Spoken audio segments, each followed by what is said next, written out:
Hello everyone and welcome back to my Warhammer 40k guides. I am Brady and today we have some more info on 9th edition. It's kind of stuff we already know, but it's a little bit more details on it. For example, tanks being able to shoot into close combat. So I'm just going to skip all of this stuff really quickly and just get into the stuff that you really want to see. So the new rule is big guns never tire. A vehicle or monster model can make attacks with ranged weapons even when its unit is within engagement range of enemy units. And they say up here that engagement range is within 1 inch of enemy models. So basically it's what they're calling being in close combat now, is engagement range. In such circumstances, vehicle and monster models can target an enemy unit even if other friendly units are within engagement range of the same enemy unit.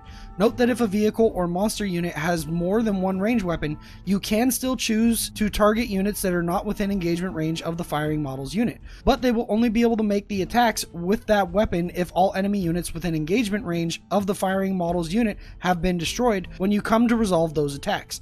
In addition, when a vehicle or monster model shoots a heavy weapon, subtract 1 from the hit rolls when resolving that weapon's attacks while enemy units are within engagement range of that model's unit. So let's break this down. So first off, vehicles and monsters can shoot into close combat. Cool, that's definitely a buff for them. So it's going to be, for certain units, it's going to be a little bit harder to hold them down in combat, especially stuff like dreadnoughts, who now a viable option would be taking one arm as a gun and the other arm is like the dread fist or whatever.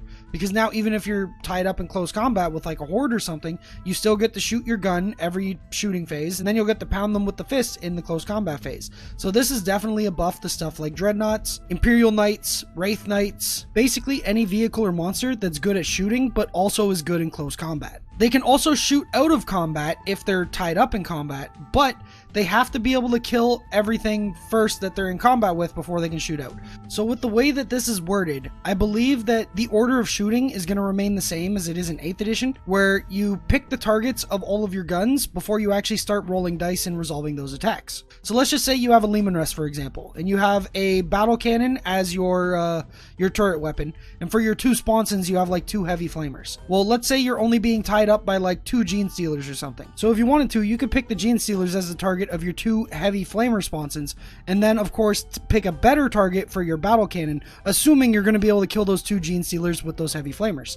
If you do kill them, then obviously you roll for those first to try to kill them, and then once they're dead, you can shoot the battle cannon at whatever unit you wanted to target. But if you do this and for some reason your flamers fail, maybe you roll double 1s for amount of shots and then the gene stealers make their saves, then you're going to lose out on those shots with that battle cannon because you targeted something that's out of combat, but you're still stuck in combat because you weren't able to kill those gene stealers. So that's going to be like a risk reward type thing, where if you think you can statistically or easily kill the stuff you're in combat with, you can try to dedicate other guns to be able to shoot other units on the board. Unless, of course, you're being bogged down by like 30 models, then you're probably going to need every gun you can to shoot into them to try to get free. And then, of course, when you're in combat with a vehicle or monster, you're going to be shooting at a -1. And I think that's fine. I think that's a little bit better for balance rather than them just being able to shoot for free, like no penalties at all when they're in combat. There should be some sort of penalty for the opponent getting into combat with your tanks. And -1 is definitely a lot better than just not shooting at all.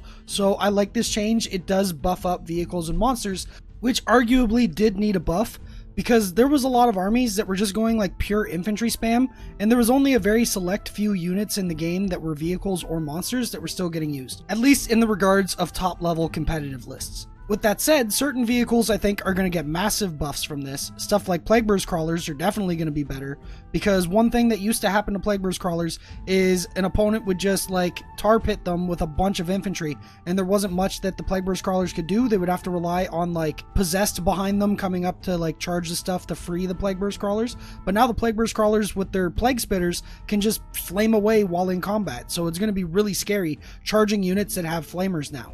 Stuff like Bale Predators are probably going to be good as well. And also I can see Leman Russes in certain builds taking heavy flamer sponsons on their stuff as well to kind of protect themselves. The way I look at it now is, if you have the option of taking a sponson for a heavy flamer or something like that, I think that's the way to go if your list doesn't have any dedicated units to hang around and screen for your vehicles. I think now with the way this might work, we might be able to get away with a little bit less of a screen, and the vehicles can kind of defend themselves in a way, but at the same time, I still think screening is going to be important, because if an opponent charges one of your tanks with one unit, let's say 10 guardsmen charge a Leman Russ, well now that Leman Russ isn't shooting at the opponent's Leman Russ on the following following turn. That Leman Russ now has to shoot into that 40-point unit of guardsmen. Therefore, you're trading your guardsmen for the protection of one of your tanks in the back. So I do think screening is going to be very important still. And I do think tying up vehicles with cheap infantry is still going to be an option. It's just not going to be as devastating to the person who owns the tank. They're still going to get some damage done instead of no damage at all. So overall, with this new rule, I do see dreadnoughts becoming more of a thing. I see flamer vehicles becoming more of a thing. And yeah, it's going to be really interesting to see those on the table because those are units we really never really saw that much, at least in regards of top level competitive lists. So yeah, that's pretty cool. And of course, I love dreadnoughts too. Dreadnoughts are some of my favorite models. So they all get a buff as well because again, they can shoot, charge, punch people, all that stuff. Same thing with like a lot of Tyranid monsters. Like Hive Tyrants are gonna love this change now because they can take a gun and a melee weapon. I believe they can, at least. So they'll be able to shoot stuff and bash stuff in close combat, getting the most out of everything, especially if they're tied down in combat. They now don't lose out on their shooting attacks just because they're in close combat. They get the best of both worlds. So I think this is definitely a buff to like Tyranid monsters and also these types of vehicles and dreadnoughts.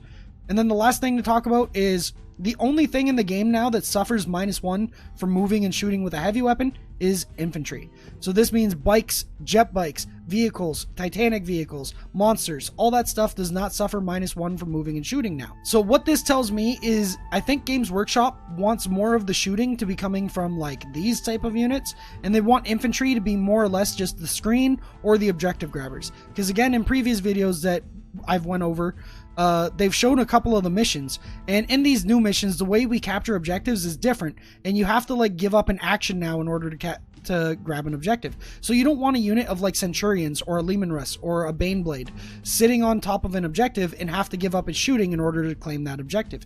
So you're going to want your guardsmen to do that while your tanks put in the heavy lifting. And I kind of like that dynamic. I like how that works. Because now, even more so than 8th edition, we're going to have clear lines between what are my objective grabbing units and what are my damage dealing units. So I think that's going to be really interesting and list building for 9th edition. And again, I can't wait until we get all the rules to be able to do that.